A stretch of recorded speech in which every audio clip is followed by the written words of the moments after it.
அஸ்ஸலாமு அலைக்கும் வரஹ்மத்துல்லாஹி வபரகாத்துஹு. அளவற்ற அருளாளனும் நகரற்ற அன்புடையனுமாகிய அல்லாஹுவின் திருப்பெயரால் துவங்குகின்றேன். கற்றுக்கொள்வோம், கடைப்பிடிப்போம். தினம் ஒரு தகவல் எண் 683. தலைப்பு: குழந்தைகள், பிள்ளைகள் தொடர் 15.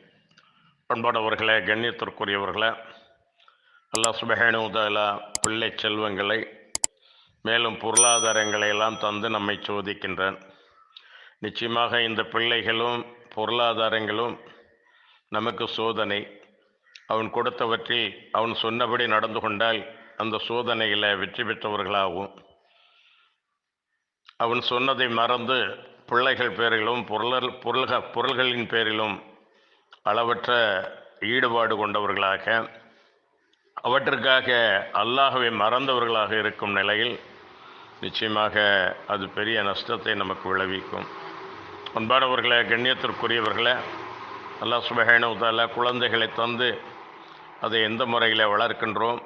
குழந்தைகளை தந்தவனை மறந்து விடுகிறோமா, அல்லது அவனை நினைவு கூர்ந்து அவனுடைய வழியில் அந்த பிள்ளைகளை வளர்க்கிறோமா என்பதை அல்லாஹ் உற்று கவனித்து கொண்டிருக்கின்றான். ஒரு குழந்தையை அவன் இளவயதிலேயே வஃபாத்தாக்கிவிட்டாலும், இறக்கச் செய்து விட்டாலும் அதற்காக நாம் பொறுமையை கடைப்பிடிக்கக்கூடியவர்களாகவும் இருக்க வேண்டும். அல்லாஹ் கூறுகின்றான் தனது திருமறை குர்ஆனில், வஅலமு அன்னம அம்வாலுக்கும் அவுலாதுக்கும் ஃபித்னா வ அன்னல்லாஹ இன்தஹு அஜ்ருன் அலீம். அறிந்து கொள்ளுங்கள், உங்கள் செல்வமும் உங்கள் குழந்தைகளும் உங்களுக்கு சோதனையாக இருக்கின்றன. நிச்சயமாக அல்லாஹ்விடத்தில் தான் மிகவும் உயர்ந்த நற்கூலி உண்டு. 8வது அத்தியாயம் 28வது வசனத்திலே அல்லாஹ் இவ்வாறு கூறுகின்றார். அன்பானவர்களே, கண்ணியத்திற்குரியவர்களே, இன்னும் அல்லாஹ் சுப்ஹானஹு வ தஆலா 63வது அத்தியாயம் 9வது வசனத்திலே இவ்வாறு கூறுகின்றார்.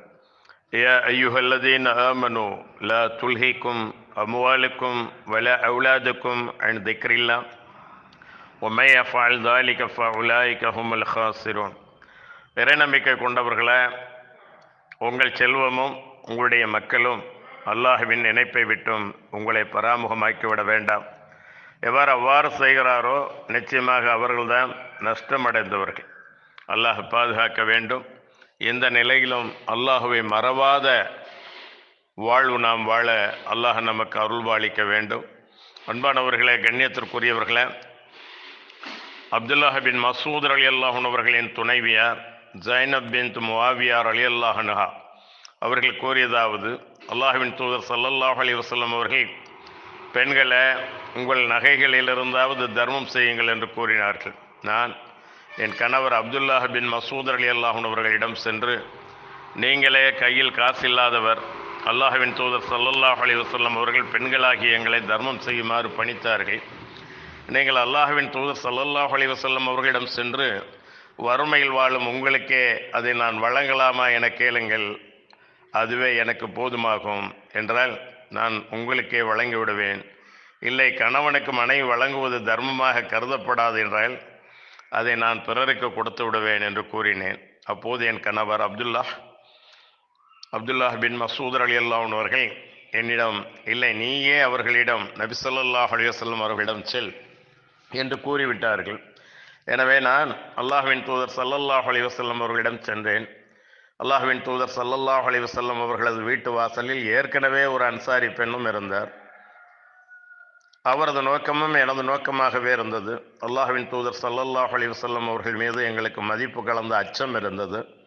எனவே வெளியிலே நின்று கொண்டிருந்தோம். பின்னர் பிலால் ரலியல்லாஹு அன்ஹு அவர்கள் எங்களிடம் புறப்பட்டு வந்தபோது அவரிடம் நீங்கள் அல்லாஹ்வின் தூதர் ஸல்லல்லாஹு அலைஹி வஸல்லம் அவர்களிடம் சென்று, இரு பெண்கள் வீட்டு வாசலில் நின்று கொண்டு தம் கணவர்மார்களுக்கும் தமது மடியில் வளரும் தந்தையற்ற அனாதை குழந்தைகளுக்கும் தம் மீது கடமையான ஜக்காத்தை, தர்மத்தை வழங்கலாமா என கேளுங்கள் என்று கூறினோம். ஆனால் நாங்கள் யார் என்று அவர்களிடம் சொல்ல வேண்டாம் என்று கூறினோம். பிலால் ரலியல்லாஹு அன்ஹு அவர்கள் அல்லாஹ்வின் தூதர் ஸல்லல்லாஹு அலைஹி வஸல்லம் அவர்களிடம் சென்று அவ்வாறே கேட்டபோது அல்லாஹ்வின் தூதர் ஸல்லல்லாஹு அலைஹி வஸல்லம் அவர்கள் அவ்விருவரும் யார் என்று பிலாலிடம் கேட்டார்கள். அதற்கு ஒரு அன்சாரி பெண்ணும் ஜைனபும் என்று பிலால் பதிலளித்தார். அதற்கு அல்லாஹ்வின் தூதர் ஸல்லல்லாஹு அலைஹி வஸல்லம் அவர்கள் எந்த ஜைனப் என்று கேட்டார்கள். அப்துல்லாஹ் பின் மசூத் ரலியல்லாஹு அன்ஹு அவர்களுடைய துணைவியார் என்று பிலால் பதிலளித்தார். அப்போது அல்லாஹ்வின் தூதர் ஸல்லல்லாஹு அலைஹி வஸல்லம் அவர்கள் அவ்விருவருக்கும் இரு நன்மைகள் உண்டு. ஒன்று நெருங்கிய உறவினரை அரவணைத்ததற்குரியது, மற்றொன்று தர்மத்திற்குரியது என்று கூறினார்கள். இச்செய்தி சஹீஹ் முஸ்லிமில் 1824வது ஹதீஸாக பதிவு செய்யப்பட்டிருக்கிறது. அன்பானவர்களே, கண்ணியத்திற்குரியவர்களே, பெண் உரிமை பேணிய இஸ்லாம் பெண்கள் அவர்களுடைய சொத்துக்களை அவர்களே நிர்வாகம் செய்யலாம்.